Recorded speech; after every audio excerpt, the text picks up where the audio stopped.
Queridos irmãos, em Cristo, a paz do Senhor para todos. Aos irmãos que estão agora ao vivo na nossa reunião, uma boa noite na paz do Senhor, e aos demais que vão assistir essa gravação, que Deus possa te abençoar, qualquer horário que você esteja ouvindo e assistindo essa live. Hoje, precisamente, nós vamos continuar o nosso estudo com o capítulo de número 16 do Evangelho segundo escreveu São Mateus. Mateus, capítulo de número 16. Antes de adentrarmos no capítulo 16, nós gostaríamos aí de destacar algumas tratativas para depois a gente começar adentrando em algumas minúcias da temática de todo o texto. Pois bem, o capítulo 16 de Mateus, é a continuação do capítulo 15. Portanto, se nós formos analisar a noção geográfica ao local, Jesus ainda se encontrava na cidade de Maria Madalena, que era a cidade de Magdala. Lucas, capítulo número 8, versículo de número 1. Deixa eu ler o texto. Hoje eu vou fazer bastante uso de alguns textos para respaldar. Lucas, capítulo 8, versículo 1 diz assim: E aconteceu que, depois disto, ele foi em todas as cidades e aldeias, pregando e anunciando as boas novas do reino de Deus. E os 12 estavam com ele. Então, o texto narrado por Lucas mostra que Jesus ele estava andando em várias cidades e aldeias. E quando nós vamos olhar anteriormente o transcurso de Jesus, dá respaldo a esta fala de Lucas. Jesus ele estava em Nazaré, depois ele foi para um local deserto, próximo a aldeias, depois ele desloca para Genezaré, depois ele vai para a Fenícia, depois ele sai da Fenícia e vai para algumas aldeias ali nas proximidades do Mar da Galileia, e por fim ele vai para Magdala, onde lá ele realiza o milagre de expulsar demônios, inclusive de Maria Madalena, que estava sendo oprimida, e também curar e libertar outras pessoas que sempre o buscavam e que sempre o procuravam. Então, Lucas capítulo 8, versículo 1 mostra que Jesus andava por todas as cidades, por todas as aldeias, por todas as circunvizinhanças, anunciando o evangelho do reino. E não só anunciando, não só usando palavras, mas Jesus também estava fazendo aí sinais extraordinários. Por exemplo, que eu acabei de enfatizar aqui, um dos sinais maravilhosos que ele expulsou demônios, libertou Maria Madalena e como outras pessoas. Jesus curou e libertou. O que era isso em que se resumia o ministério de Jesus? Para entrarmos no versículo 1 do capítulo 16 de Mateus, nós iremos ver que dois grupos religiosos vão ter encontro com Jesus. Dois grupos religiosos vão se encontrar com Jesus. O versículo 1 já deixa claro que esses dois grupos são os fariseus e os saduceus. Os fariseus e os saduceus. Os fariseus e saduceus eram grupos religiosos. Só que tem um detalhe aqui. Eles eram dois grupos religiosos antagônicos entre si. Era um contra o outro, era um contrário ao outro. Porque o que os fariseus criam, os saduceus não acreditavam e ainda combatiam. Então eles viviam em constante embate, porque um não concordava com o outro. Os fariseus, por exemplo, eram um grupo religioso extremamente devoto à Torá, como também eles eram extremamente devotos aos rituais cerimoniais, porque eles acreditavam que os rituais cerimoniais contribuíam ou aplicavam-se à lei, complementavam a lei, melhor dizendo. E o contrário dos saduceus, que pensavam totalmente diferente. E isso fazia com que os fariseus se colocassem em uma posição de opositores ferrenhos aos saduceus, porque os fariseus Eles acreditavam muito na tradição, no segmento da Torá, não somente no segmento da Torá, mas eles usavam tanto artifício cerimonial, tantos rituais, que era uma coisa complicada. Na semana passada a gente aprendeu sobre a questão de lavar as mãos, e nós explicamos a situação tão complexa que esses camaradas colocavam, que era um jugo pesadíssimo para se levar. Então os fariseus, eles cumpriam a Torá no seu extremo, à risca, como também os rituais cerimoniais. Já os saduceus eram uma classe mais alta da aristocracia sacerdotal. Eles eram responsáveis, os saduceus, eles eram responsáveis pelo quê? Por cuidar do sacerdócio. Eles eram responsáveis por cuidar do sacerdócio, como também organizar tribunais. Eles eram responsáveis por organizar tribunais religiosos. Até aqui, beleza, o ponto de diferença ou o ponto de função entre fariseus e saduceus foi destacado. Mas em que esse grupo divergia? O ponto de divergência entre esses dois grupos, ou a treta que separava os fariseus dos saduceus era, primeiro, os saduceus só aceitavam a lei escrita e não aceitavam as tradições impostas pelos fariseus. E isso deixava os fariseus babando de raiva, com muita raiva deles. Segundo, os saduceus não acreditavam em vida após a morte, como também em um castigo após a morte. Eles não acreditavam no inferno. Como, obviamente, se eles não acreditavam no castigo após a morte e vida após a morte, também eles não acreditavam que existia uma alma humana. E os fariseus acreditavam. Os saduceus também negavam a ressurreição. É o que diz Mateus capítulo número 22, versículos de número 23. Mateus 22 e 23 diz assim o texto. No mesmo dia, vieram até ele os saduceus, que dizem não haver ressurreição, e o interrogaram. Então, os saduceus não acreditavam na ressurreição. Eles eram céticos na questão, no quesito da situação da ressurreição. Eles não acreditavam na ressurreição. Os saduceus também não criam ou não acreditavam na existência de anjos, sejam eles bons ou sejam maus. Atos dos Apóstolos, capítulo de número 23, versículo de número 8. Atos dos Apóstolos 23, versículo 8, o texto bíblico diz assim: porque os saduceus dizem que não há ressurreição, nem anjo, nem espírito, mas os fariseus acreditam nessas coisas. Então, o versículo 8 do capítulo 23 de Atos dos Apóstolos nos deixa claro aí que tudo o que os saduceus não acreditam ou não acreditavam, os fariseus acreditavam. Então, por causa dessas divergências interpretativas, essas divergências faziam com que esse grupo, os fariseus e os saduceus, estivessem constantemente em embates. Só que dessa vez, no versículo 1 do capítulo 16 de Mateus, nós iremos ver esses dois grupos que tinham divergências, abrindo mão de suas divergências e se unindo com um foco comum. E qual é o foco?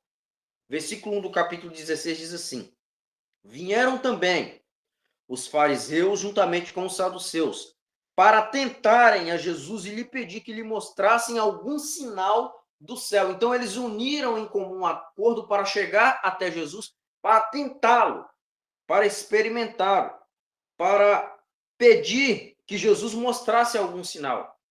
Os fariseus pensaram o seguinte: não, a gente se unindo, mesmo que a gente não concorde com esse grupo aí, mas a gente se unindo e indo com foco só, talvez a gente vai conseguir botar pressão no mestre e fazer com que ele nos mostre algum sinal ou nos declare alguma coisa.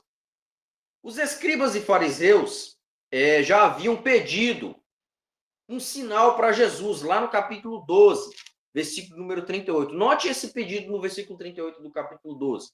Diz assim: então responderam alguns dos escribas e fariseus, dizendo: mestre, nós queremos ver um sinal de ti. Só isso. Dessa vez foram escribas e fariseus que pediram a Jesus: mestre, nós queremos ver um sinal de ti. Eles não pediram da onde, deveria vir o sinal, mas eles pediram qualquer sinal da parte de Jesus. Já no versículo 1 do capítulo 16, o pedido é específico. Eles pediram que Jesus mostrasse algum sinal da parte do céu. O texto diz: e pediram-lhe que mostrassem algum sinal do céu. Até Robson, no seu comentário de Mateus e Marcos, na página 183, ele afirma, abre aspas, talvez os fariseus e saduceus não tinham uma ideia definida sobre o que pedir ou como pedir uma prova para Jesus. E aí eles pediram essa prova aleatoriamente com o fim de ver, com o fim ou com o objetivo de ver o que Jesus iria fazer ou o que Jesus iria realizar. Fecha aspas. Certamente esse pedido foi feito especificamente por um saduceu, pelo fato de não crer em anjo nem em ressurreição. Então ele falou, já que vocês pregam que existe anjo, eu vou pedir a esse camarada para dar um sinal do céu, quem sabe, manda um anjo descer do céu aí, que aí a gente vai crer, a gente vai acreditar que ele realmente é um enviado de Deus e ele realmente é o Messias. E aí no versículo 2, Jesus, ele responde para eles dizendo, mas ele respondendo disse-lhes, quando é chegado a tarde, vocês dizem, haverá um bom tempo, porque o céu está rubro. E pela manhã haverá um tempo ruim, hoje, pois o céu está de um vermelho sombrio. Hipócritas, pois vocês sabem discernir a face do céu, mas vocês não sabem discernir os sinais dos tempos? Uma geração perversa e adúltera pede um sinal, e nenhum sinal lhe será dado, senão o sinal do profeta Jonas.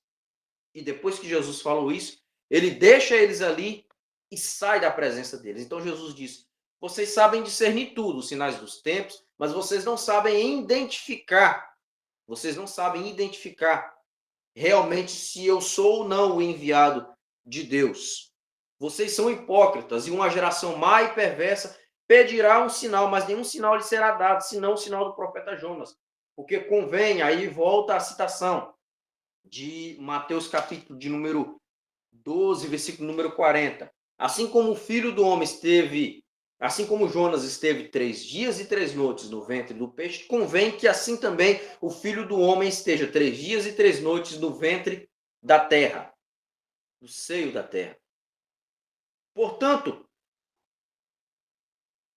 nós podemos observar que,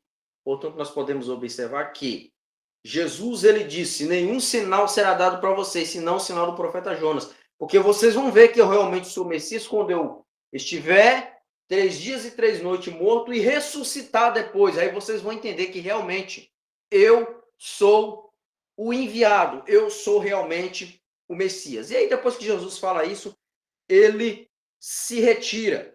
E os seus discípulos vão com ele. E o versículo 5 diz, e passando seus discípulos para o outro lado, eles tinham se esquecido de levar pão. Os discípulos ficaram um pouco preocupados, porque eles se esqueceram de comprar o alimento, de comprar o pão. 2 fatores levaram os discípulos a se preocuparem. De o porquê eles não haviam levado pão. Primeiro, a região para onde eles estavam indo era pouco habitada e não tinha lugar para comprar comida. Então, eles estavam preocupados porque eles podiam chegar nessa região e ficar com fome. O segundo motivo da preocupação deles é porque o lugar para onde eles iam, os pouquíssimos lugares que existiam naquela região, eram locais habitados por gentios. E a comida que era vendida pelos gentios eram alimentos que eram considerados impuros para os judeus. Então, por isso que eles ficaram preocupados. A gente vai para lá, não tem lugar para comer, e o lugar que tem para vender comida é comida impura. Então, eles ficaram preocupados. E aí, Jesus, no transcurso da viagem, Jesus alerta eles a respeito do fermento dos fariseus, no versículo número 6. Jesus alerta os seus discípulos sobre o fermento dos fariseus. Fermento tem um símbolo de maldade, de corrupção. E quando Jesus estava falando isso com seus discípulos, ele estava referindo-se aos ensinamentos dos fariseus, como também dos saduceus. Da falta de fé dos saduceus e do legalismo dos fariseus, do exagero dos fariseus. Um tinha nenhuma fé e o outro tinha um legalismo ao extremo. Então Jesus disse: tome cuidado com o fermento, com os falsos ensinamentos dos fariseus. Aqui foi incluído também os saduceus.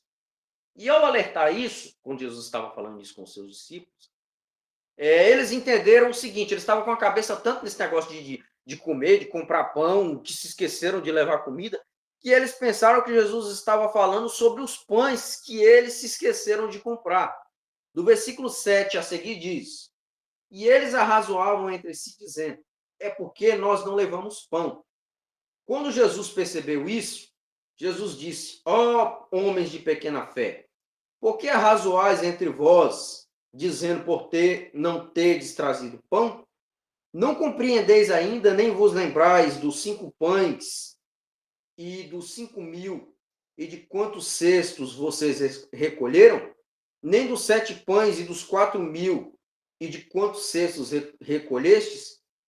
Como não compreendeste que eu vos falei a respeito do pão, mas tivessem cuidado do fermento dos fariseus e dos saduceus? Então Jesus disse: o que eu estou falando para vocês não é a respeito de pão material, não é coisa de comer, mas o fermento que eu estou falando para vocês é a respeito dos falsos ensinamentos dos fariseus e dos saduceus. Versículo 12. Então compreenderam do que Jesus estava falando, que eles se guardassem não do fermento do pão. Jesus não estava falando de fermento de pão, mas Jesus estava se referindo à doutrina dos fariseus e saduceus. Versículo 12 diz: então compreenderam de que não dissera que se guardassem do fermento do pão, mas da doutrina dos fariseus e dos saduceus. No versículo de número 13, Jesus já desloca em outra região.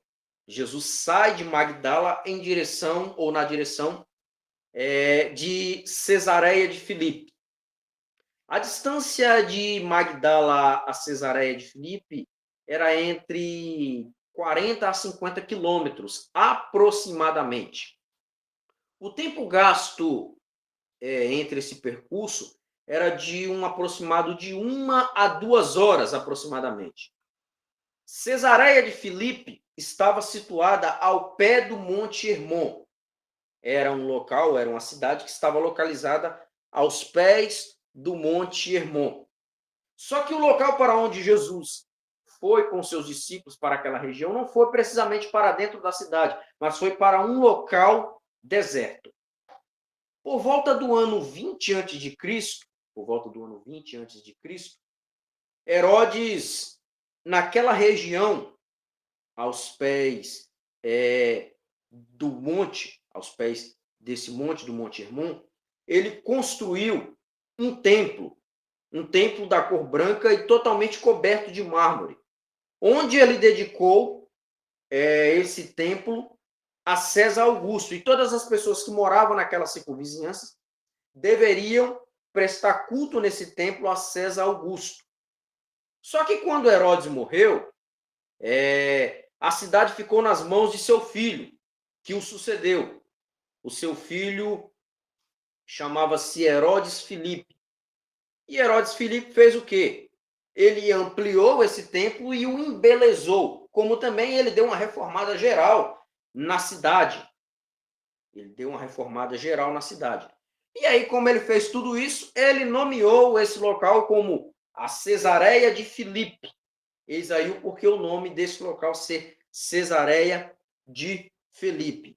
Do versículo 13 ao 15 diz assim: vindo Jesus às regiões de Cesareia de Filipe, perguntou aos seus discípulos: a quem dizes que o filho, a quem dizem os homens, quem é o filho do homem? Vindo Jesus às regiões da Cesareia de Filipe, perguntou aos seus discípulos, dizendo: quem dizem os homens que eu sou? Quem dizem os homens que quem é o filho do homem? Jesus chamou eles, se assentou em um local deserto e fez uma pergunta sincera para eles. Agora digam aqui para mim uma coisa: O que que os homens dizem a meu respeito? O que que eles falam que eles falam que eu sou? O que que eles falam que eu sou? Falam para mim realmente o que que andam comentando aí a meu respeito. E aí eles começaram a responder para Jesus, versículo 14.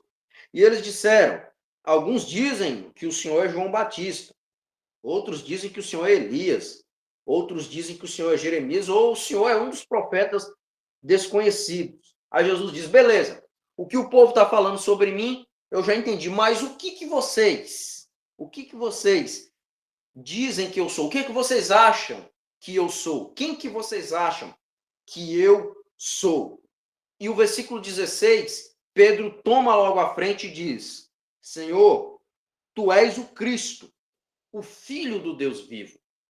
Essa não foi a primeira vez que Pedro declara que Jesus era o Messias, que era o Cristo prometido. Teve um episódio em Cafarnaum, quando Jesus estava pregando duramente e os discípulos começaram a se afastar dele. Pedro teve um reconhecimento de que Jesus era o Messias. Evangelho segundo escreveu São João, capítulo número 6, versículo de número 69.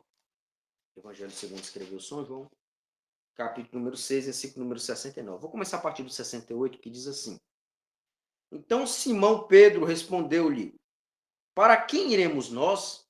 Tu tens palavras da vida eterna. E nós cremos e estamos certos de que tu és o Cristo, o Filho do Deus vivo. Isso aqui não foi no instante em que Jesus perguntou para eles: quem dizem o filho do homem? Quem dizem os homens quem é o Filho do homem? E até porque o texto diz que Jesus estava em Cafarnaum. E aqui, quando Jesus faz a pergunta para os discípulos a respeito do que os homens diziam a respeito dele, e Pedro faz essa confissão, ele estava em Cesareia de Filipe. Então não foi a primeira vez que Pedro havia feito essa confissão de que Jesus era o Cristo. E essa revelação, ou essa resposta que Pedro deu para Jesus, não foi uma revelação ou uma resposta de cunho humano, mas foi uma inspiração, um aclaramento que veio do céu e que o impulsionou a dizer isso, tanto que Jesus responde para ele no versículo de número 17. Bem-aventurado és tu, Pedro, pois carne e sangue não te revelaram isso, mas o meu Pai que está no céu. Então Jesus disse: não foi a tradição que revelou isso para você, não foi o estudo legalista que revelou isso para você, não foi os escritos judaicos que revelou isso para você, mas foi o próprio Deus, foi uma inspiração divina que revelou isso para você. E aí Jesus diz no versículo 18: e assim eu te digo que tu és Pedro, e sobre esta pedra eu edificarei a minha igreja, e as portas do Hades não prevalecerão contra ela. Esse versículo 18 é um versículo muito importante, muito bonito e muito interessante. Mas vamos partir para a tradição católica? Vamos lá. A tradição católica ensina que essa pedra que Jesus falou, que iria edificar ou estruturar a sua igreja, era Pedro. Partindo dessa ideia, a Igreja Católica entende que Pedro foi o primeiro papa. Abre aspas. Fui fazer uma consulta na fonte deles próprios. Estive lendo algumas coisas do catolicismo, e principalmente a respeito do papado. E eles entendem que, com base nesse texto, Pedro é a rocha sobre a qual a igreja está edificada. Segundo, a ele foi dada as chaves do reino dos céus. Terceiro, Pedro tornou-se o Papa de Roma. Alguns outros escritos dizem que Pedro tornou-se o bispo de Roma. Toda a autoridade espiritual foi conferida a Pedro, ele foi colocado como superior. E essa autoridade foi repassada aos papas que o sucederiam. Em matéria de exegese, nós sabemos que a Igreja Católica ela é péssima. Ela é péssima. Ela pode ser boa de tradição, pode ser boa no quesito de historicidade, nem tanto assim, né? Mas na questão de exegese, eles são fraquíssimos, fraquíssimos e fraquíssimos. Eles fazem uma deturpação tremenda do texto. Só que essa ideia do papado, embasada em Mateus capítulo 16, versículo 18, ela não vigora. Por quê? Por quê? Primeiramente, Pedro, ele não foi considerado papa e muito menos bispo. Pedro, ele foi reconhecido como presbítero. 1 Pedro capítulo número 5, versículo de número 1, o texto diz que Pedro, ele era presbítero. 1 Pedro 5:1 diz: aos presbíteros que estão entre vós eu exorto, porque eu também sou um presbítero, e testemunha dos sofrimentos de Cristo, e participante da glória que há de se revelar. Pedro mesmo se declara como um presbítero. Se ele fosse uma autoridade tão superior como a Igreja Católica diz que Jesus o instituiu, ele teria se declarado aqui como uma autoridade superior e não como um presbítero. Pedro, ele não era superior, ele não era um superior da igreja, porque ele prestava contas à igreja. E não tem como o Papa ficar prestando contas à igreja. É a igreja que tem que prestar contas ao Papa, porque ele é o soberano, segundo o catolicismo romano. E Atos dos Apóstolos, capítulo número 11, Atos dos Apóstolos, capítulo número 11, do versículo 1 ao versículo 4, mostra que Pedro teve que prestar esclarecimento para a igreja. O texto diz assim, do versículo 1 ao 4, do capítulo 11 de Atos dos Apóstolos. E os apóstolos e os irmãos que estavam na Judéia ouviram que os gentios também tinham recebido a palavra de Deus. E quando Pedro subiu para Jerusalém, os que eram da circuncisão discutiram com ele, dizendo: vocês estavam com esses homens incircuncisos, e você comeu juntamente com eles. Mas Pedro repetiu o assunto desde o início e os expôs em ordem a eles, dizendo. E aí o texto vai mostrar a explicação de Pedro. Pedro teve que dar uma explicação aos irmãos que estavam na Judéia, que eram cristãos, e que pediram explicação a Pedro porque ele estava misturado com os gentios. Outro detalhe, Pedro ele era casado. Mateus 8,14 diz que Pedro tinha uma sogra. Outro texto também mostra, ou outro texto que é claro, que mostra que Pedro ele era casado, é que em 1 Coríntios capítulo 9, versículo número 5, mostra que Pedro, quando ele viajava para realizar as missões e para pregar o evangelho, ele levava a esposa dele. 1 Coríntios capítulo número 9, versículo de número 5. Diz assim o texto, deixa eu ler aqui, 1 Coríntios 9, 5. Não temos nós poder de levar para conosco uma irmã ou uma esposa, bem como os demais apóstolos e como os irmãos do Senhor e Pedro?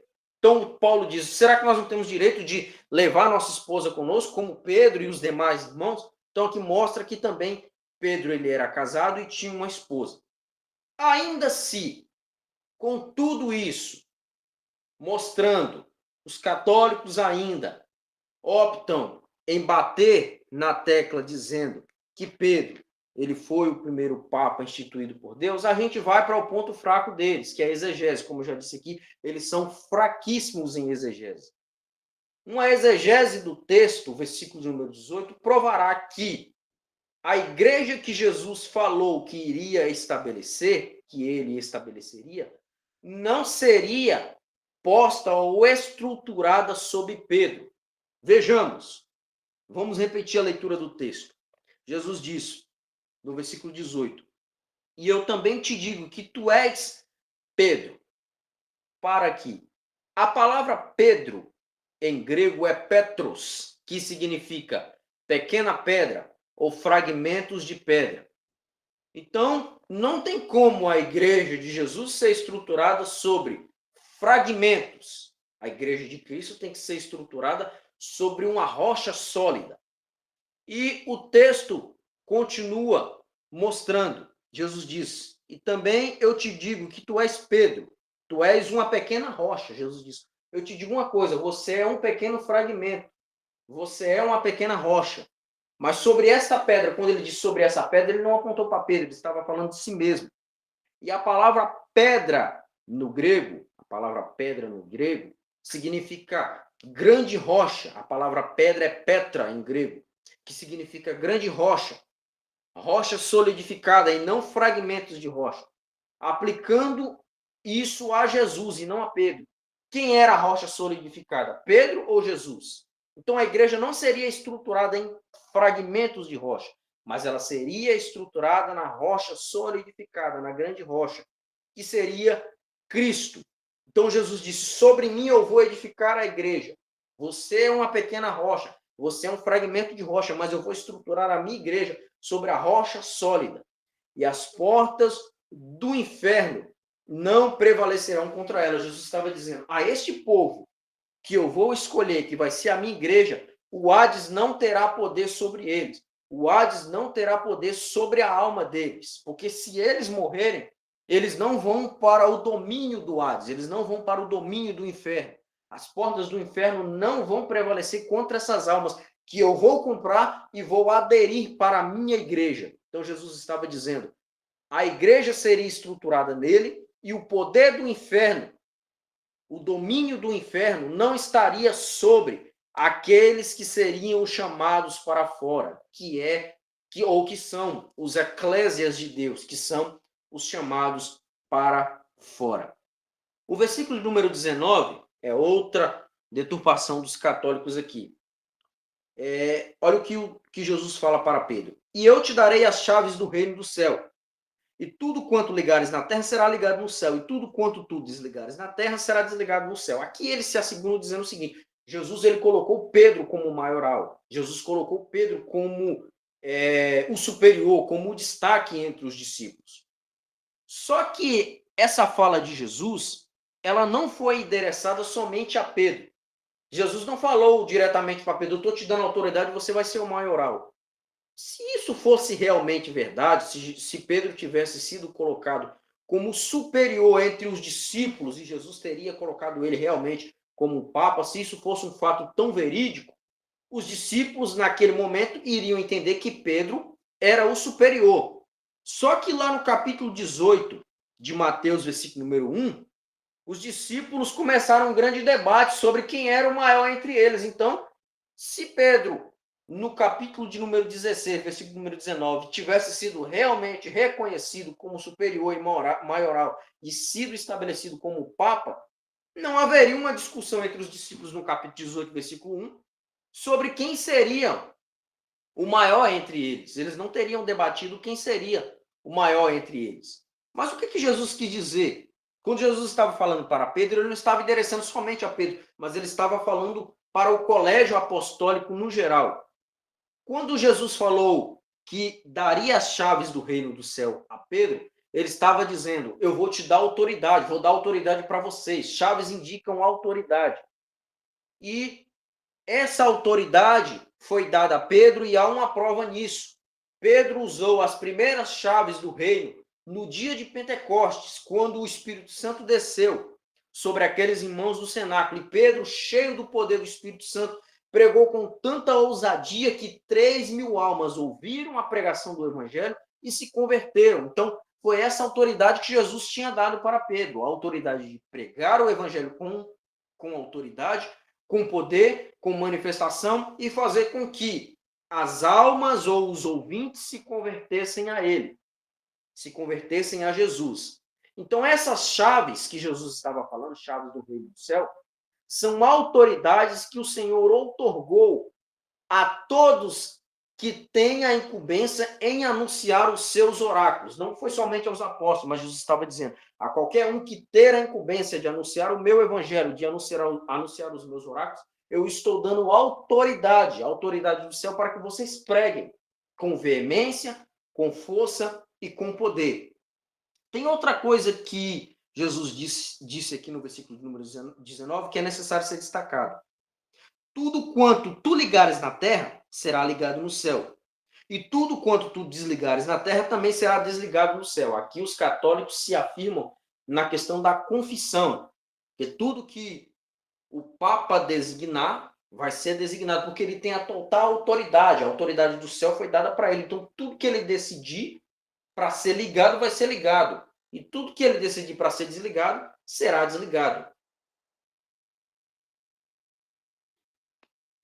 Portanto, eles afirmam desta forma, que o Papa tem a total autoridade.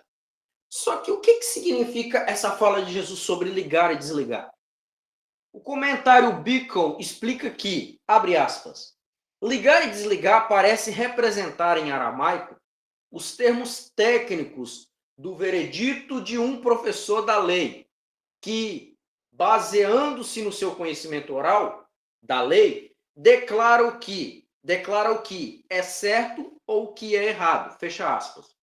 Em suma, entendemos que ligar e desligar, referido por Jesus, mostra que os pregadores do evangelho que receberam a autoridade para pregar o evangelho terão a incumbência, terão a autoridade no espírito e através da palavra de denunciar aquilo que é mentira, fazendo os ouvintes a conhecerem aquilo que é mentira e ordenando que eles abandonem. Aí é o sentido de desligar, se desliguem dessa vida, porque isso é errado, isso é pecado, isso desagrada a Deus. Então, a esses que têm essa função, essa incumbência, eles têm o propósito e o objetivo de pregar a verdade e denunciar a mentira. Denunciar a mentira é falar, abandone essa vida, saia dessa vida. Então, tudo que vocês declararem que é mentira, será atestado, se estiver embasado e baseado na palavra. E tudo o que vocês ligarem na terra será ligado no céu. E tudo que vocês desligarem também será desligado, será confirmado. Se prega a mentira, está denunciando, mandando se desligar dessa vida. E se prega a verdade, está ligando, dizendo, essa é a vida que vai te transformar, ou esse é o sentido que vai te transformar. Esta é a palavra que vai te mudar. Então, essa aqui quer dizer a ligação do céu. Então, é esse sentido que Jesus quis dizer. As chaves para ligar ou desligar é nesse sentido, de pregar a verdade e de denunciar a mentira. Pregar a verdade é ligar, denunciar a mentira é desligar. Abandone a vida de pecado, se ligue em Deus. Então, esse é o sentido em que Jesus quis dizer no versículo de número 19. Dos versículos 20 a 23, nós iremos ver que Jesus faz algumas outras declarações, dizendo: então ele ordenou aos seus discípulos que não contasse isso a nenhum homem que ele era o Cristo. E desde esse tempo Jesus começou a mostrar para os seus discípulos que ele deveria ir a Jerusalém e sofrer muitas coisas nas mãos dos anciãos e dos principais sacerdotes e escribas, e ser morto e ressuscitar ao terceiro dia. Aí o mesmo Pedro que falou, inspirado pelo Espírito, fala agora pela carne, dizendo, versículo 22, Pedro, tomando a palavra, começou a repreendê-lo, começou a falar forte, dizendo, longe de ti, Senhor, jamais. Isso não pode acontecer com o Senhor, não. O Senhor não pode morrer, não. Tem misericórdia de ti mesmo. Ele começou a repreender Jesus. E aí Jesus se vira para ele no versículo 23 e diz, para trás de mim, Satanás, tu és uma ofensa para mim, porque não tens gosto com as coisas que são de Deus, mas com as coisas que são dos homens. Pedro estava fazendo agora o papel de Satanás. Pedro, ao mesmo tempo que confessa que Jesus era o Cristo, o Filho do Deus vivo, ele agora tenta fazer Jesus, ou ele tenta convencer Jesus a desistir da sua missão.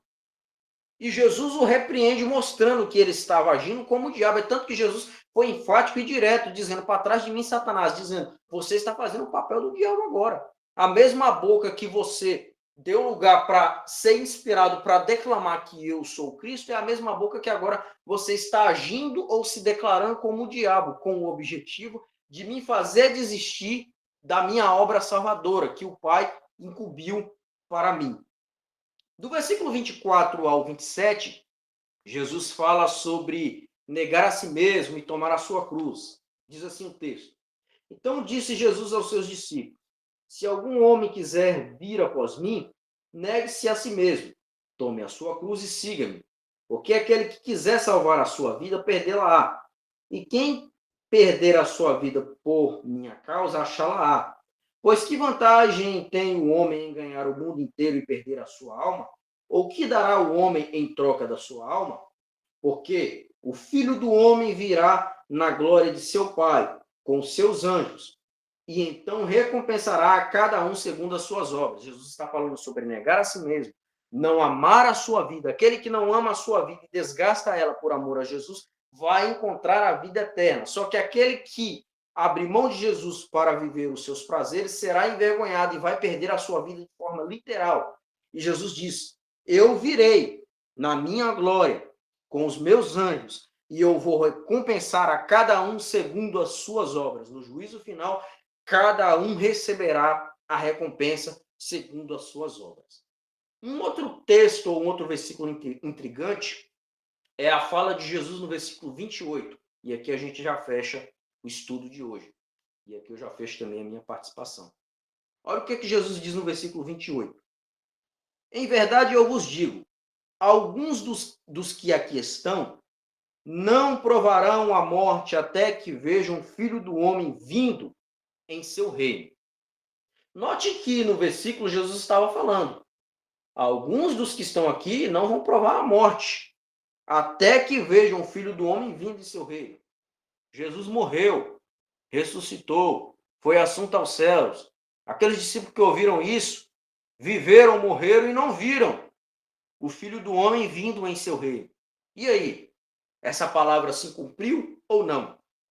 Primeiramente, nós devemos notar no versículo que Jesus refere, ou que Jesus fala, que alguns, não são todos. Jesus não disse, em verdade vos digo, que todos que aqui estão não provarão a morte, até que vejam o Filho do Homem vindo em seu reino. Ele disse alguns, não eram todos que estavam com ele.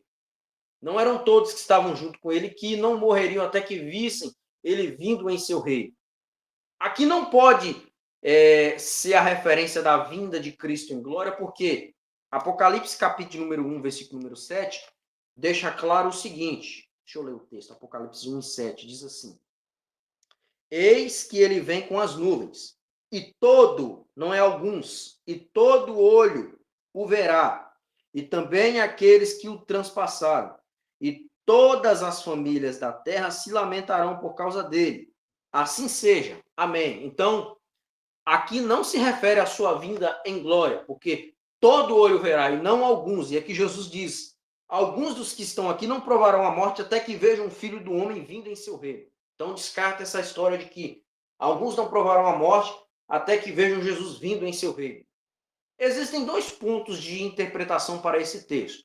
Primeiro, Jesus estava falando para Pedro, Tiago e João, porque 6 dias depois, no capítulo número 17, Jesus subiria com esses 3 discípulos, Pedro, Tiago e João, sobre o Monte da Transfiguração, e lá Jesus se transfiguraria perante eles, e eles veriam Jesus destacado em glória, como ele vai vir para julgar as nações e para governar sobre o mundo inteiro. Então, esses 3 discípulos tiveram um deslumbre de como Jesus vai vir futuramente quando ele vir para esta terra para estabelecer o seu reino. Então, eles tiveram um pré-deslumbre da glória que estaria em Jesus quando ele viesse estabelecer o seu reino sobre a terra. Esse é o primeiro ponto de interpretação desse versículo número 28. O segundo ponto de interpretação pode estar associado à vinda invisível do reino dos céus e os seus aspectos sobre a igreja. Lembrando que o reino tem o seu aspecto visível e o invisível. E Jesus poderia estar se referindo ao seguinte: olha, alguns dos que aqui estão não vão morrer sem antes verem o meu poder, o meu reino se manifestando sobre a minha igreja, onde, em Atos dos Apóstolos, capítulo número 2, Jesus vem sobre os que estavam no cenáculo e derrama o seu poder, e acontece a efusão do Espírito sobre eles. Então, Jesus pode estar se referindo a esses dois sentidos, ao capítulo 17, versículo 1, onde alguns discípulos vislumbram Jesus, ou têm um pré-vislumbre de Jesus, de como ele virá em sua glória para estabelecer o seu reino, ou também a vinda do aspecto invisível do reino sobre a igreja, e o derramamento do Espírito Santo e o derramamento da glória de Jesus sobre a igreja e a efusão do Espírito Santo. Terminei aqui, irmãos, a minha participação. Agora eu vou abrir a oportunidade para vocês falarem, perguntarem. Fiquem à vontade.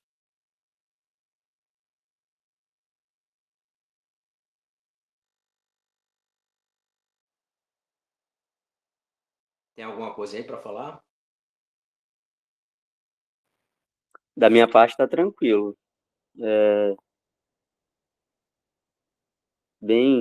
Foi bem explicado, né?